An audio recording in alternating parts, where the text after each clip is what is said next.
अस्सलाम वालेकुम, welcome to travel with सनान बिन मंसूर। उम्मीद करता हूँ आप खैरियत से होंगे। आज की हम अपनी इस वीडियो में मैं आपको डिटेल में बताऊंगा H1B वीज़ा के बारे में। कौन इसके लिए अहल होता है और इसको अप्लाई कैसे किया जा सकता है, और साथ ही इसमें रिसेंट अपडेट्स के बारे में आपको बताऊंगा कि यूएसए ने इसमें कितनी फ़ीस का इजाफा किया है और ये वीज़ा बेसिकली क्या है।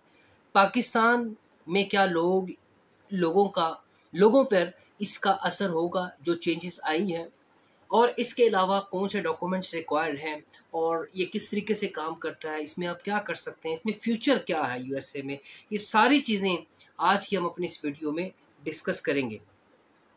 उससे पहले आपने अगर अभी तक हमारे चैनल को सब्सक्राइब नहीं किया तो हमारे चैनल को सब्सक्राइब कर दीजिए, हमारे व्हाट्सएप चैनल को भी फॉलो कर लीजिए, एंड प्लस हमारे जो फेसबुक पेज है उसको भी फॉलो कर लीजिए, और बेल नोटिफिकेशन ऑन करना बिल्कुल ना भूलें, because this is very critical.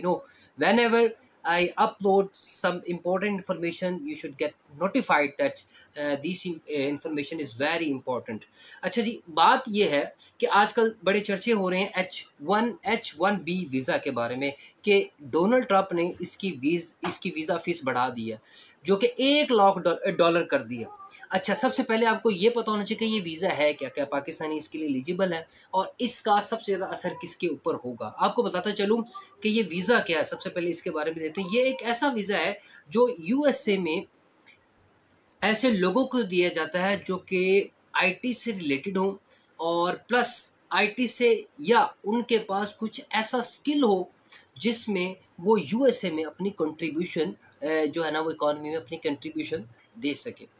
और स्पेसिफिकली ये वीज़ा कंपनी स्पॉन्सर करती हैं, और ये वीज़ा स्पॉन्सर करने के बाद आप यूएसए जाते हैं और उस स्पेसिफिक कैटेगरी में आप काम करते हैं। मिसाल आपको देता हूँ, अगर आप आईटी से आपका ताल्लुक है, आपको पता है जब यूएसए ने ये फ़ीस बढ़ाई तो इसका सबसे ज़्यादा असर किस पे हुआ? इंडिया के ऊपर हुआ, क्योंकि 2024 में 3 लाख से ज़्यादा वीज़ास जारी किए गए आईटी के शुबे में, जिसमें 2 लाख से ज़्यादा वीज़ास जो थे वो इंडियंस ने लिए हैं, सिर्फ H1B वीज़ा कैटेगरी में। और क्योंकि ये, जैसे कि मैंने बताया, स्किल से रिलेटेड है और स्पेसिफिकली आईटी को भी डील करता है, तो आईटी से ज़्यादातर लोग इंडिया से जाते हैं वहाँ पर, और ये उनके लिए बहुत ही बुरी खबर है, क्योंकि $1 lakh it's not a small amount. Okay, तो पहली बात तो ये होगी कि वीज़ा क्या है। अब बात कर लेते हैं ट्रंप ने इसकी फ़ीस कितनी बढ़ाई, जो कि मैंने ऑलरेडी आपको बता दी है, लेकिन फिर भी मैं आपको फर्दर बताता हूँ। ट्रंप ने एग्जेक्टिव ऑर्डर के ज़रिए सितंबर 2025 में इसकी फ़ीस में 1 गुना नहीं, बल्कि मैं समझता हूँ कई सौ गुना इजाफा किया है। तकरीबन $1 लाख जो कि है ना, वो इजाफा की, मतलब फ़ीस की है इसकी, आप इजाफा भी कह सकते हैं इसमें, जिसका मेन पर्पज़, ये फीस में इजाफा करने का मेन पर्पस जो सामने आया वो ये आया है ताकि इमिग्रेशन के रूल्स को टाइट किया जा सके। लेकिन शायद आपको यहाँ पर एक और बात बताता चलूँ कि यूएसए की पूरी इकोनॉमी जो है ना, वो बेसिकली फॉल करती है आईटी के से रिलेटेड जो प्रोफेशंस है उसके ऊपर, और इसमें सबसे ज़्यादा कंट्रीब्यूशन फॉरेनर्स की है, और फॉरेनर्स में इंडियंस की है, फिर उसके बाद अफ्रीकन्स की भी है, और फिर पाकिस्तानी भी किसी ना किसी हिस्से में डेफिनेटली आते हैं। तो ये सबसे बड़ा उनको असर होगा, लेकिन इमिग्रेशन रूल्स को टाइट करने के लिए ये इंट्रोड्यूस करवाया गया, और बल्कि इम्प्लीमेंट करवाया गया। फिर इसके अलावा H1B वीज़ा के लिए एलिजिबल कौन है?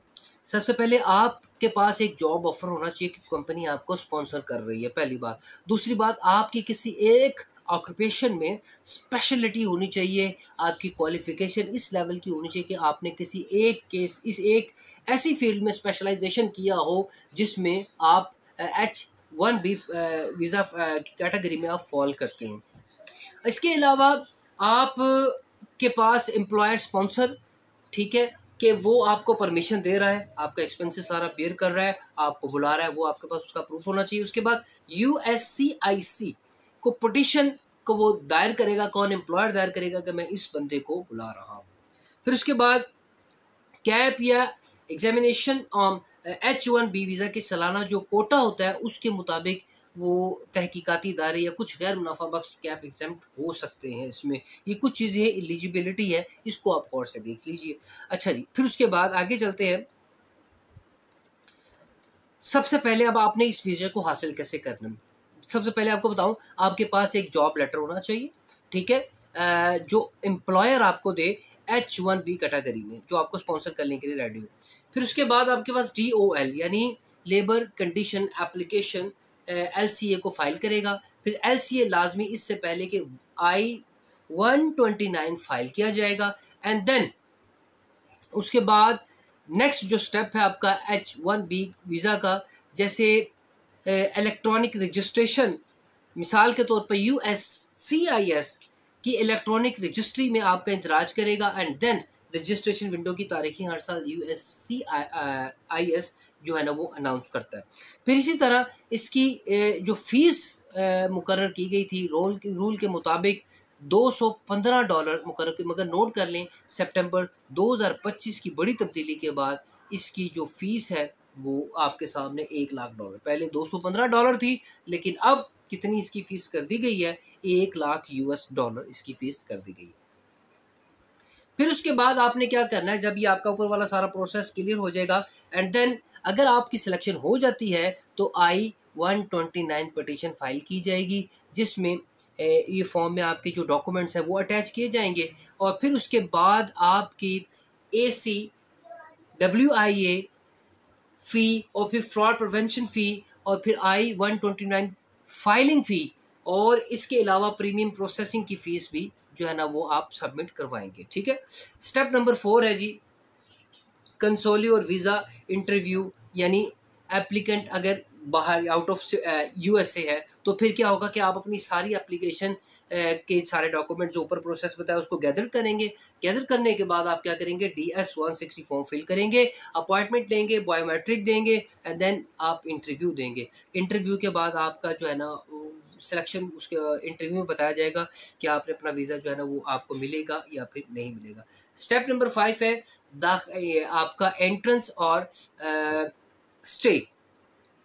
फिर वीज़ा के बाद I-94 के मुताबिक अमेरिका में दाखिल होने के लिए आपको H-1B वीज़ा स्टेटस बरकरार रखेंगे आप। इसके अलावा जॉब की जो कंडीशंस हैं और वीज़ा की जो पीरियड है और वर्क रूल्स हैं उसका आपको ख्याल रखना है, ठीक है। उसके बाद अगर आप अपनी जॉब तब्दील करते हैं तो H-1B वीज़ा ट्रांसपोर्टेशन फ़ाइल आपको करना पड़ेगी और आपको स्पॉन्सर और फाइल जो आपको एम्प्लॉयर है, जो आपका न्यू जहाँ पर आप अप्लाई कर रहे हैं उसको आपको कॉन्फिडेंस में लेना पड़ेगा, प्रीवियस वाले को बताना पड़ेगा कि आप अपना जो है ना वो वीज़ा कैटेगरी स्विच कर रहे हैं। अच्छा जी, now let's talk about the checklist which documents you have to require. The first one is job offer letter, ठीक है, जो कंपनी आपको स्पॉन्सर करेगी। सेकेंड नंबर पे आपके एजुकेशनल सर्टिफिकेट्स हैं which should be which must be attested and next one is ताज़ा आपका जो रिज्यूमे है एंड देन एक्सपीरियंस लेटर है एंड पासपोर्ट की आपकी कॉपीज़ हैं एंड देन उसमें आपकी पिक्चर्स वगैरह भी है। LCA की सर्टिफाइड कॉपी जब आपको अवेलेबल DOL से, और फिर उसके अलावा कंपनी की फाइनेंशियल कॉर्पोरेट जो आपकी इन्फॉर्मेशन है वो भी होनी चाहिए एंड सबका यानी कि प्रीवियस I-94 जो आपके डॉक्यूमेंट्स है उससे पहले अगर आप USA में रहे हैं तो वो भी आपको अटैच करने। अच्छा जी, कुछ अहम आपको लिए तजावीज़ भी हैं एंड कुछ मिस्टेक्स जो होती हैं वो भी आपको बता रहा हूँ। सबसे पहले आपको पता होना चाहिए कि जो आपका स्पॉन्सर है वो इमिग्रेशन का रिकॉर्ड उसका बिल्कुल क्लियर हो, कोई दो नंबरी ना हो कि उसने कहीं आपके साथ कोई वो ब्लैक हो, उसकी कंपनी ब्लैक हो, ये नहीं होना चाहिए। फ़ीसों से पहले तस्दीक $1,00,000 फ़ीस है, इसका आपका पता होना चाहिए, ठीक है। कानूनी तरीक़ेकार वाज़ेह हो। USCIS जो कि वाइट हाउस नोटिस है इसको ज़रूर आप देख लीजिए। फेज़ आमतौर पर जो आपका जो I-129 की ज़िम्मेदारी होती है, मगर ये मामला ख़ुसूसी तौर पर आपके हालात भी बदल सकता है। कानूनी मशवरा आप लाज़मी लीजिए, इमिग्रेशन कंसल्टेंट के साथ बाकी लाज़मी चीज़ शेयर कीजिए ताकि किसी भी तरह के आप फ्रॉड से बचा जा सके, क्योंकि बहुत ज़्यादा सख्ती भी हो रही है USA में इमिग्रेशन के हवाले से। सो ये था आज का H-1B वीज़ा जो कि आजकल बड़ा हर ख़ास ज़र-ए-आम है, क्योंकि इसके बगैर अगर कोई बंदा USA जाता है तो डेफ़िनेटली वो इल्लीगल होगा। लेकिन अगर आप किसी स्पेशल ऑक्यूपेशन में जाना चाहते हैं तो आप इस कैटेगरी में जाएँगे, जो कि अभी ट्रंप ने इसकी फ़ीस आपके सामने $1,00,000। इसके अलावा अगर आपका कोई क्वेश्चन है तो आप मुझे कमेंट सेक्शन में कर सकते हैं और मुझे व्हाट्सएप पे भी अप्रोच कर सकते हैं। अपना ख्याल रखिए, मिलते हैं नेक्स्ट वीडियो में। Thank you so much for watching till this, and I am Mansoor.